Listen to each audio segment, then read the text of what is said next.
आज हम श्री जगन्नाथ मंदिर गए थे द्वारिका में, इसीलिए आज हमने जो है जयदेव महाप्रभु की स्तुति से ही कथा का प्रारंभ किया।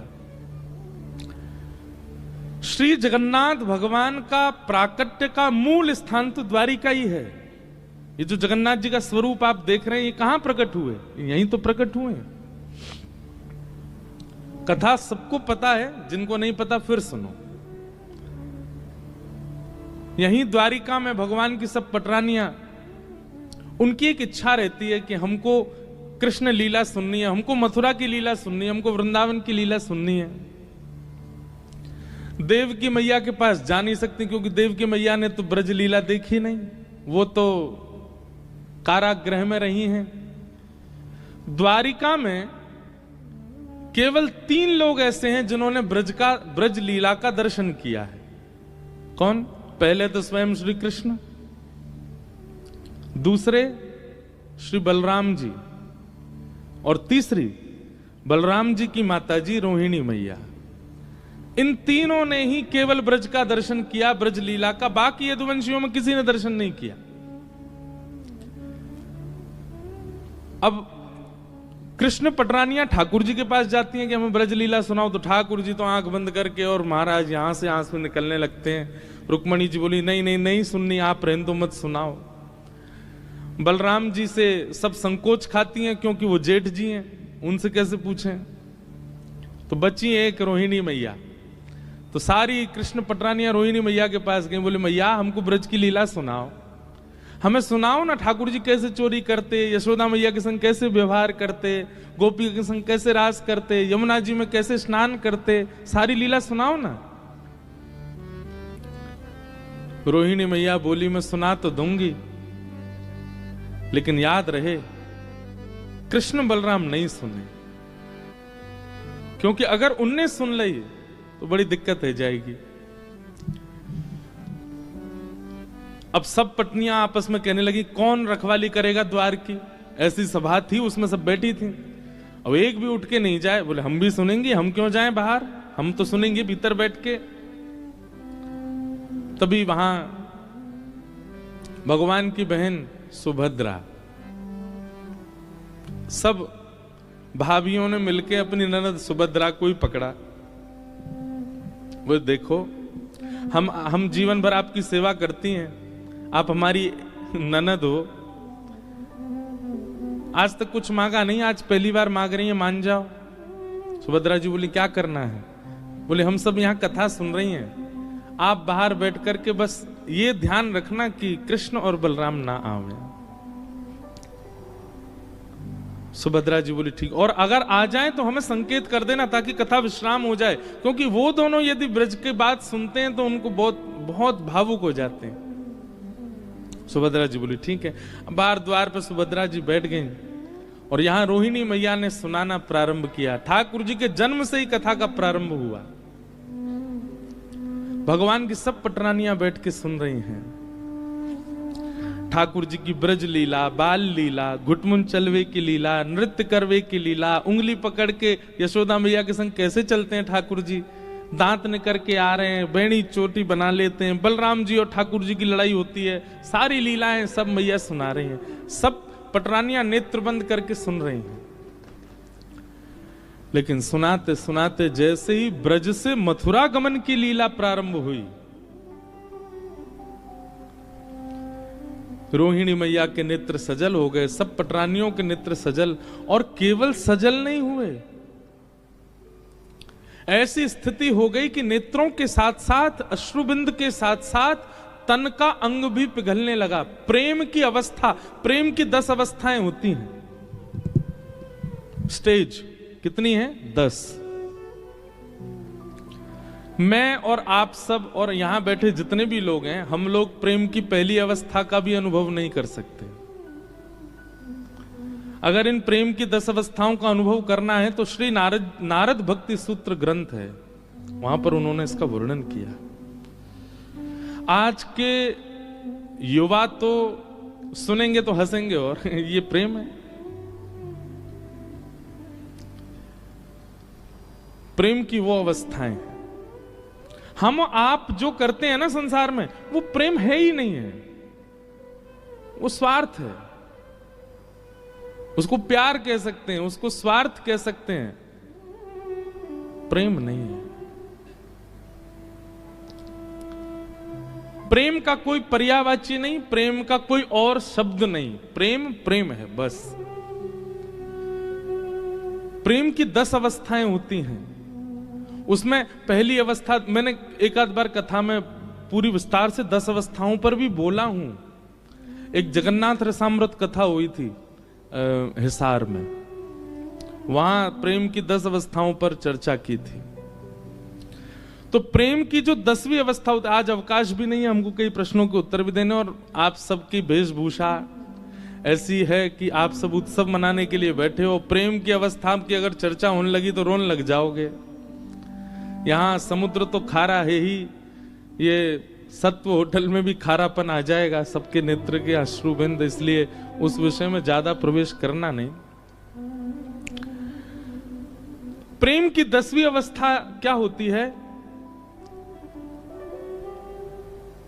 कि व्यक्ति का विरह इतना हो जाता है अपने प्रेमी के लिए कि वो रोते रोते रोते रोते रोते रुदन करते करते अश्रु तो सूख जाते हैं, फिर प्रत्येक रों रुदन करता है, और प्रत्येक रों के रुदन में एक एक अंग बहने लग जाता, पिघलने लगता मोम की तरह। उस अवस्था में सब पहुंच गए। इतने में ही बाहर बैठी सुभद्रा, उनके नेत्रों से भी अश्रुधार गिर रही हैं और वो भी रुदन कर रही हैं। इतने भाव विह्वल हो गए सब कि तभी वहां कृष्ण बलराम का आगमन हुआ, और किसी को पता ही नहीं चला। बाहर सुभद्रा भी नेत्र बंद करके बैठी, वो भी नहीं पहचान पाई कि ठाकुर जी आ गए। उनको रोकना था, भीतर बता देना था कि ठाकुर जी आ गए, कथा विश्राम करो, पर इतनी भाव में चली गई कि बता ही नहीं पाई। तभी ठाकुर जी ने देखा ये सुभद्रा क्यों रो रही है, और ये भीतर से ऐसे जल का प्रवाह क्यों आ रहा है। ठाकुर जी ने जैसे कान लगा करके सुना तो श्री रोहिणी मैया ब्रज लीला सुना रही हैं, और सब गोपियां रो रही हैं, सब भगवान की पटरनियां रुदन कर रही हैं। ठाकुर जी ने मन में विचार किया, भीतर गया तो कथा में विक्षेप होगा, यहीं बैठ जाओ। और सुभद्रा जी के एक तरफ श्री द्वारिकाधीश और दूसरी तरफ श्री बलभद्र जी बैठ गए। आप जगन्नाथ जी में देखेंगे कि सुभद्रा जी की भुजाएं ऐसे नहीं हैं। जब जगन्नाथ जी का दर्शन करोगे तो ये जो 2 भुजाएं सुभद्रा जी के बगल में हैं, ये ठाकुर जी की ही हैं, एक ठाकुर जी की, एक बलराम जी की। सुभद्रा जी की भुजाओं का ऐसे दर्शन नहीं है। क्यों? क्योंकि ब्रज लीला में सुभद्रा भी तो नहीं है। जब ब्रज का भाव सुनते सुनते सुनते सुनते ठाकुर जी इतने व्याकुल हो गए कि ठाकुर जी की दोनों भुजाएं खड़ी हो गईं, और मानो भगवान भुजा पसार करके कह रहे हो, अरे भैया कोई ब्रजते मेरे ब्रजवासीन को लियाओ, मेरो मधुमंगल श्रीदामा तन सुखा मन सुखा धन सुखा, मेरे नंद बाबा, मेरी यशोदा मैया, कोई उनको लेकर के आओ, मेरे हृदय से लगाए दो, मुझको ब्रजवासीन की बहुत याद आ रही है। ऐसा कहते कहते ठाकुर जी की भुजा खड़ी हो गई, और यहां बलभद्र जी की भुजा भी पसर गई, और तभी प्रेम की 10वीं अवस्था आई, और श्री ठाकुर जी के नेत्र पिघलने लगे, नासिका पिघलने लगी, कान पिघल गए, हाथ पिघल गए, पैर पिघल गए, सर्वांगीण अंग पिघलने लगा ब्रजवासियों के प्रेम में, याद में। ये दृश्य देख करके देवलोक में हाहाकार मच गया, ये क्या हो रहा है।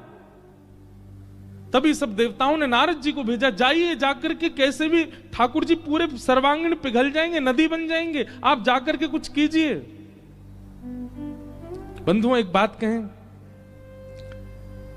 परब्रह्म परमात्मा वो किसी बंधन में नहीं है, वो सबसे मुक्त हैं, बल्कि उनकी शरण में आने वाले अपने बंधनों से मुक्त हो जाते हैं। पर वो परमात्मा भी प्रेम के बंधन में तो बंधता है।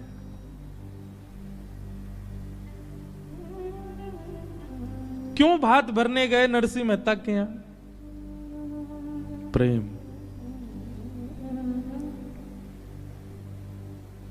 क्यों कर्माबाई की झूठी, बिना नभी धुबी अपवित्र। अब ये कहना तो बड़ा गलत है, पर एक प्रकार से हमारी दृष्टि से देखा जाए, जैसे हम प्रसाद बनाते हैं उस अनुसार तो कर्मा की खिचड़ी पाने योग्य नहीं थी ठाकुर जी के। पाने क्यों जाते थे? प्रेम। जो जगत नियंता जगदाधार सबको बंधन मुक्त करता है, वह भी एक बंधन में तो है, प्रेम। ठाकुर जी का सर्वांगीण अंग पिघलने लगा, नारद जी महाराज प्रकट हो गए। अब नारद जी बोले ठाकुर जी को तो अभी छेड़ना उचित नहीं है, ये तो प्रेम की अवस्था में जा चुके हैं। नारद जी महाराज दौड़ करके कथा सभागृह में आए और भीतर आकर के सीधे रोहिणी मैया से जाकर के कहा, मैया मैया कथा यहीं विश्राम कर दीजिए। रोहिणी मैया के नेत्र खुले, आंखें लाल पड़ रही हैं, अश्रुधार से सर्वांगीण वस्त्र गीले पड़ गए। क्या हुआ नारद जी? बोले आप यदि कथा विश्राम नहीं करेंगे तो ठाकुर जी, गोमती जी के बगल में एक और नदी बहने लगेगी कृष्ण, एक और नदी बहने लगेगी बलराम, एक और नदी बहेगी सुभद्रा। स्थिति तो देखो। बाहर आकर के देखा तो सर्वांगीण अंग पिघल चुका है द्वारिकाधीश का। रोहिणी मैया सब पटरानियां रुदन करने लगी ठाकुर जी की इस अवस्था को देख करके। श्री जगन्नाथ भगवान की पलकें भी नहीं है, ये भी पिघल गई, इसलिए हमेशा आंख ऐसी खुली रहती है उनकी। ये ऐसे नेत्र क्यों हैं? ये ऐसे अधर क्यों हैं ठाकुर जी के? कभी कभी हमें संशय होता है, हम ठाकुर जी से प्रेम करते हैं कि ठाकुर जी भक्तों से प्रेम करते हैं? प्रेम हम करना ही नहीं जानते, ठाकुर जी ही करते हैं।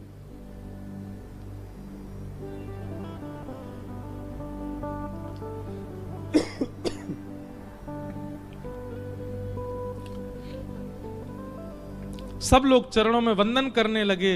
रोहिणी मैया क्षमा मांगने लगी, अरे मेरे लाला जी मैंने कहा कर दियो, अरे मेरो ऐसी भावना नहीं मेरे अंदर कि मेरो लाला ऐसा है जाएगो। अंक में भरने लगी ठाकुर जी को, बलभद्र जी को, सुभद्रा जी को। जैसे तैसे ठाकुर जी जब ठीक हुए, नारद जी महाराज कहने लगे, भगवान ये कैसा स्वरूप बन गया आपका? ठाकुर जी बोले, वो चिंता मत करो, कुछ दिन की लीला अभी द्वारिका की बची है, हम पुनः वैसे ही हो जाएंगे, परंतु इस स्वरूप को आप ध्यान से देखिए। यही स्वरूप कलिकाल में लोगों को बताने के लिए व्यवस्थित किया जाएगा, ताकि लोगों को ये बता सके कि मैं ब्रजवासियों से कितना प्रेम करता हूं। मैं, मेरे भक्त परायण, मेरे परायण जो होते हैं उनके प्रति मेरा प्रेम कैसा है, उसके लिए नारद जी स्वरूप को संभालिएगा।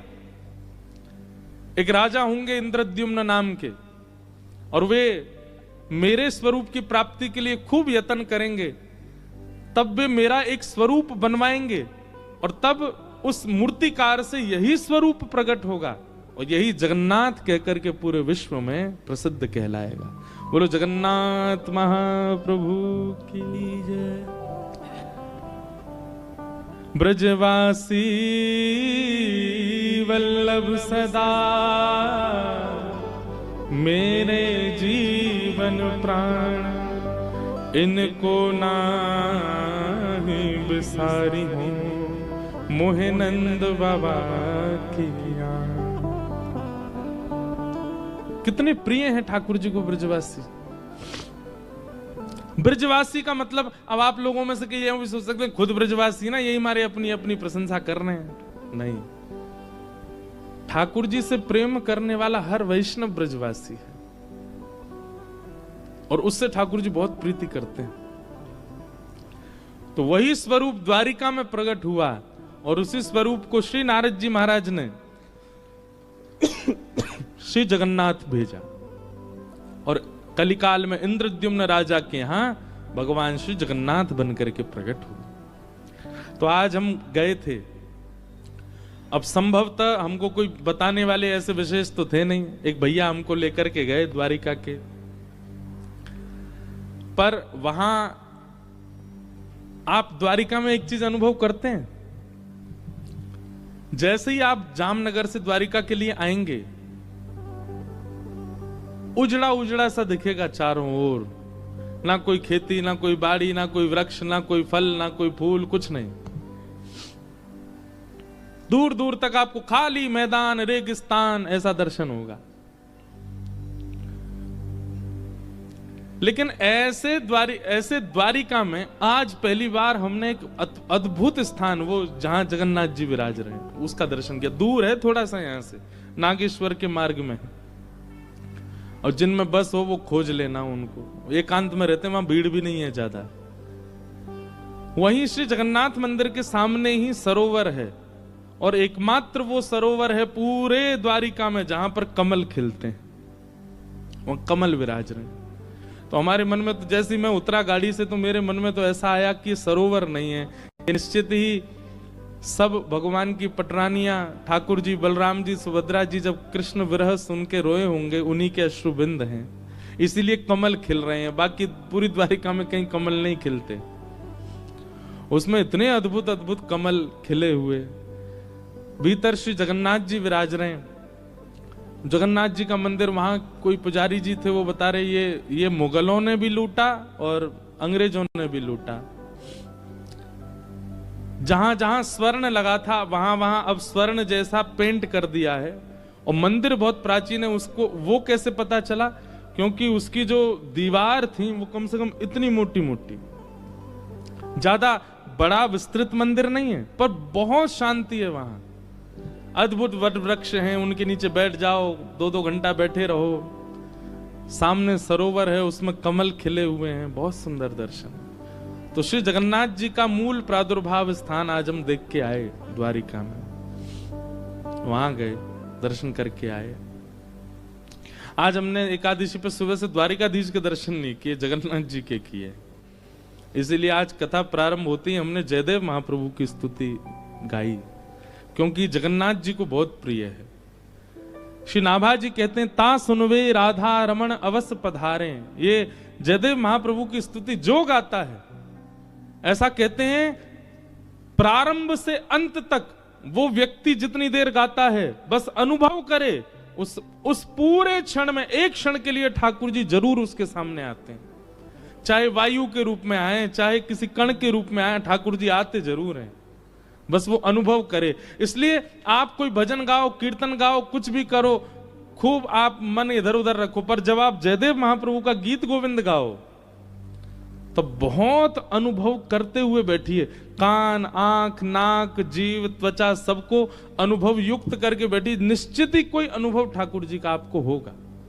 ये जयदेव महाप्रभु की स्तुति का प्रभाव है, ठाकुर जी निश्चित आते हैं।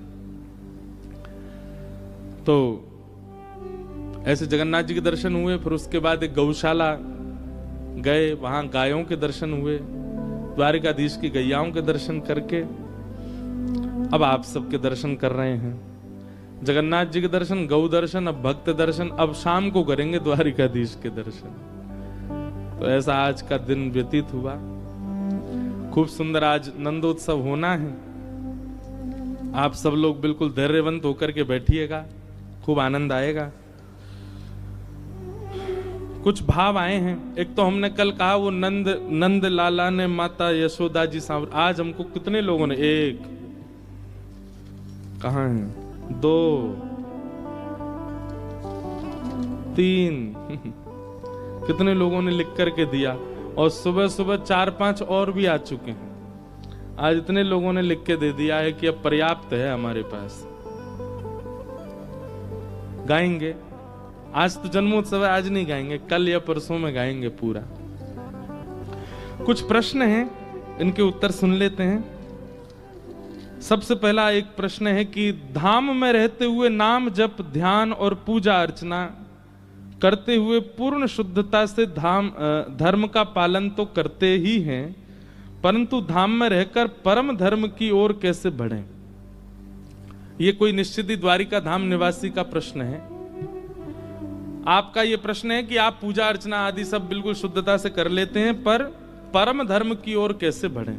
परम धर्म हमने पहले दिन बताया था, देह की शुद्धि की जो भी क्रिया होती है वो सब धर्म, पर आत्म कल्याण की भावना, आत्म कल्याण की स्थिति को परम धर्म कहते हैं।